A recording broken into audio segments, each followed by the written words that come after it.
Je vais vous dire comment vous pouvez devenir financièrement indépendant. Comment vous n'aurez plus à vous soucier de l'argent une seconde pour le reste de votre vie. Bonjour, c'est Earl Nightingale et je veux prendre juste 13 minutes de votre temps pour vous parler des gens les plus intéressants et les plus à succès dans ce monde. Je parle des gens qui sont dans le top 5%.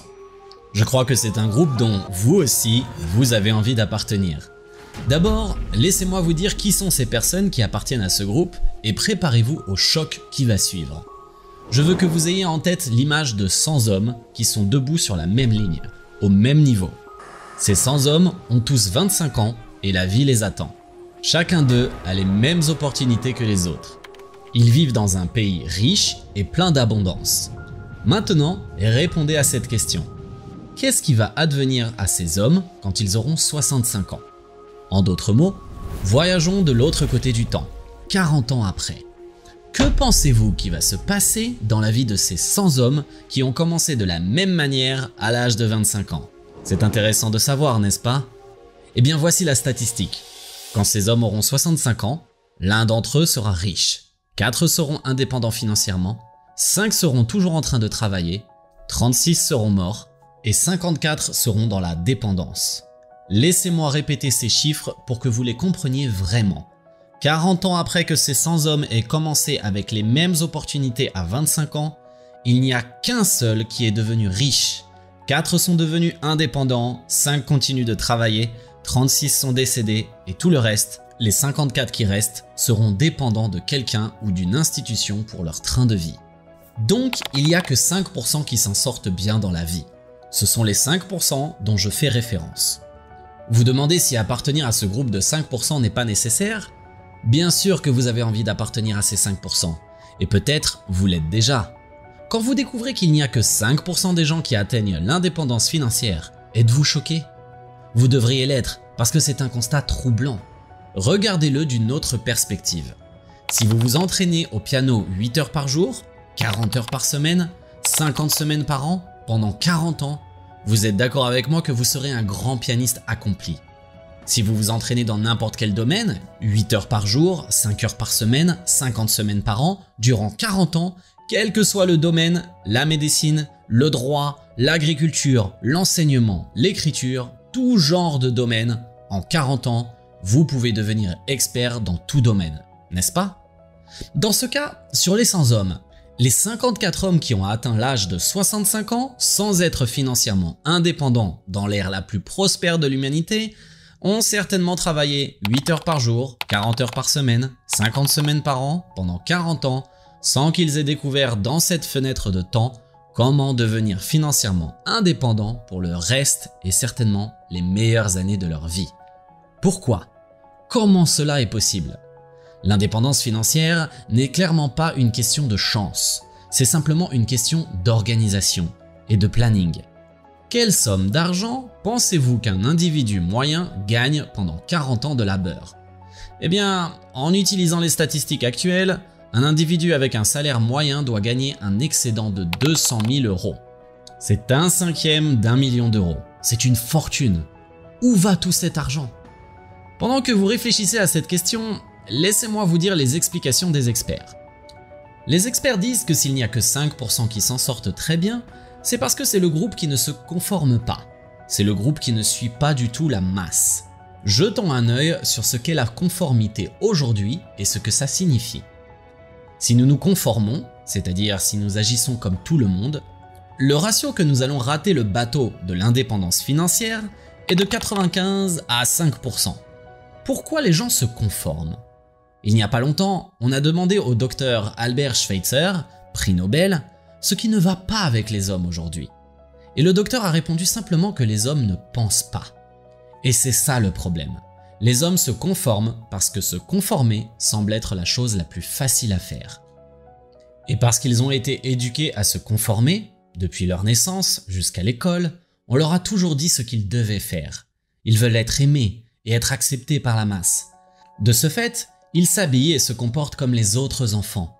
Ils ne veulent pas être différents parce que les enfants sont parfois difficiles envers ceux d'entre eux qui sont différents. Ils passent généralement 18 ans de leur vie à apprendre à se conformer. Passé cet âge, viendra le moment où ils devraient rendre service à la société en travaillant, et là aussi, ils doivent se conformer. Soudainement, l'homme a fini l'école, fini son service, et il est livré à lui-même pour la première fois. Maintenant, quelle est la chose la plus naturelle à faire dans cette situation? C'est regarder autour et voir ce que les autres sont en train de faire. Et vu qu'on nous a toujours dit ce qu'on devrait faire, pourquoi prendre la peine de commencer à penser différemment quand on a 25 ans? Donc, on prend le raccourci, on se cherche un emploi, on regarde aussi autour pour voir ce que les autres sont en train de faire. Et vu qu'il est de la nature humaine de ne pas faire autant d'efforts qu'une personne doit fournir pour avoir un salaire décent, on se conforme à ce minima. Nous savons bel et bien que l'homme a à peu près 40 ans de sa vie pour être le meilleur dans ce qu'il fait. Le temps ne manque pas. Mais est-ce qu'il devient meilleur dans ce qu'il fait? Non, absolument pas s'il suit la masse. Il ne peut pas, sauf s'il décide de rejoindre le top 5%. Si nous suivons la masse, nous n'avons pas même une chance. Si nous pensons indépendamment et suivant nos idées, avec des grandes actions, sans distraction, rien dans ce monde ne nous empêchera de réussir. Maintenant, je vais vous dire comment vous pouvez devenir financièrement indépendant. Comment vous ne devez plus vous soucier de l'argent pour le reste de votre vie. Regardons la grande image calmement et analytiquement. Vu que les statistiques ont prouvé qu'il n'y a que 20% qui s'en sortent financièrement, dans un monde où il y a plus pour tout le monde, tout le reste est certainement en train de faire quelque chose qui ne marche pas. Et qu'est-ce que les experts avaient dit sur les hommes aujourd'hui? Ils ne pensent pas pour eux simplement. Ils ne regardent pas la vie comme une chose complète avec un début, un milieu et une fin. Il est maintenant clair que si nous ne voulons pas nous conformer, parce qu'en nous conformant, nous allons rater le bateau qui mène vers l'indépendance financière, nous devrions commencer à penser. Et commencer maintenant avant qu'il ne soit trop tard. Il n'y a que deux choses qui peuvent contribuer au succès financier. La première est le travail que nous accomplissons pour vivre. Et la deuxième chose est la somme d'argent que nous économisons, sachant que c'est seulement en économisant de l'argent qu'on peut l'accumuler et le mettre au travail pour nous. Vous voyez, en suivant logiquement ce processus, étape par étape, nous nous débarrassons de toute confusion, doute et hasard. Et nous nous retrouvons avec deux choses que tout le monde peut gérer. Le premier est le travail que nous faisons pour vivre. Et le deuxième, c'est l'argent que nous économisons. Maintenant, abordons ces deux choses une à une. Le travail que nous accomplissons. Naturellement, je n'ai aucune idée du milieu dans lequel vous travaillez. Mes 20 ans de recherche ont prouvé une chose. Peu importe votre emploi actuel, il est porteur de la clé pour votre avenir.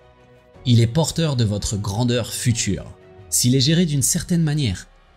Il n'y a rien de tel qu'un emploi sans opportunité cachée.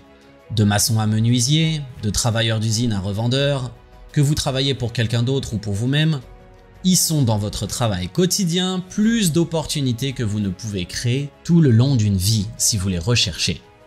Combien d'idées vous pouvez avoir en un seul jour si vous commencez réellement à penser par vous-même? 5, 20, 100? Mais aviez-vous un jour pensé qu'une seule idée peut vous rendre riche? Comment pensez-vous que votre travail peut être géré 10 ans plus tard? Pouvez-vous le gérer de cette façon maintenant au lieu d'attendre 10 ans? Quelles améliorations seront faites dans votre domaine durant les 15 prochaines années? Vous savez que ces améliorations sont inévitables. Quelqu'un viendra faire ces améliorations, que vous le vouliez ou non. Pourquoi pas vous? Quel est votre parcours?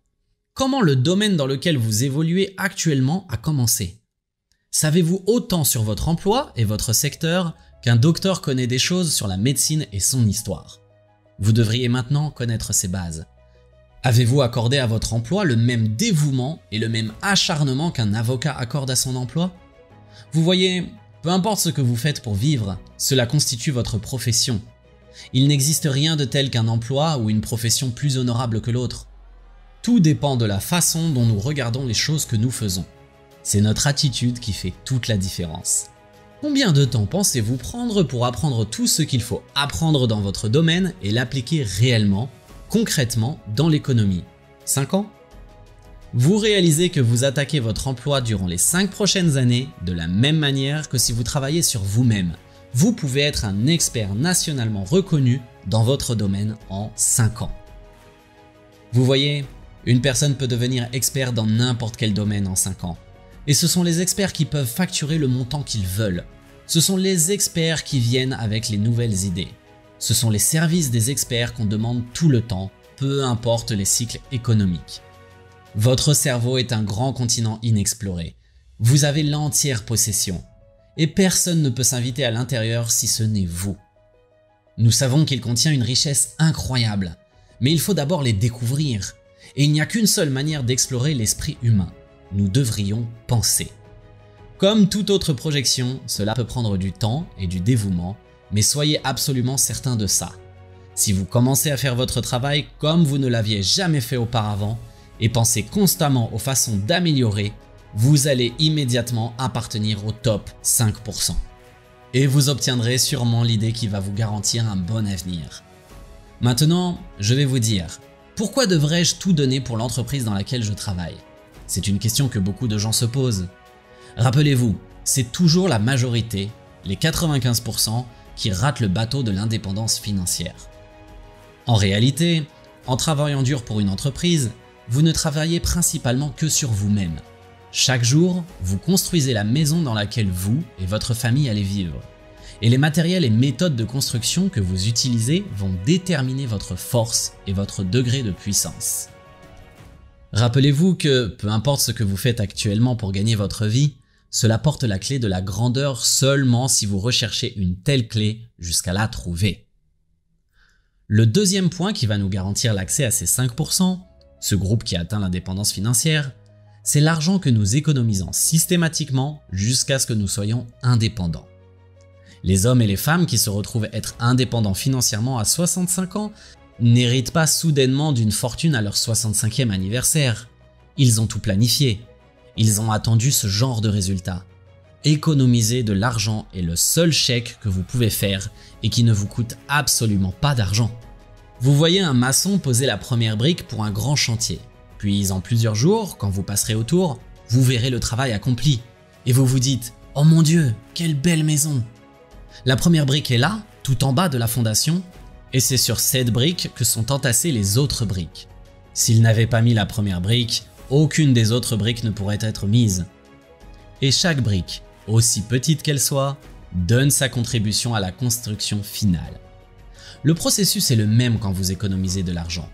Il faut économiser 10%, et de préférence plus de 10%, de ce que vous gagnez. Si vous ne le faites pas, vous êtes en train de faire une erreur monumentale. À moins que vous ne payiez vous-même 10 centimes sur chaque euro que vous avez, vous enlevez de vous-même ce qui pourrait potentiellement créer les meilleures années de votre vie. Celles où vous pouvez faire tout ce que vous voulez et tout ce que vous aviez toujours rêvé de faire. Vous voyez, le succès financier n'a rien à voir avec le montant, l'argent que vous gagnez, mais tout à voir avec l'argent que vous économisez.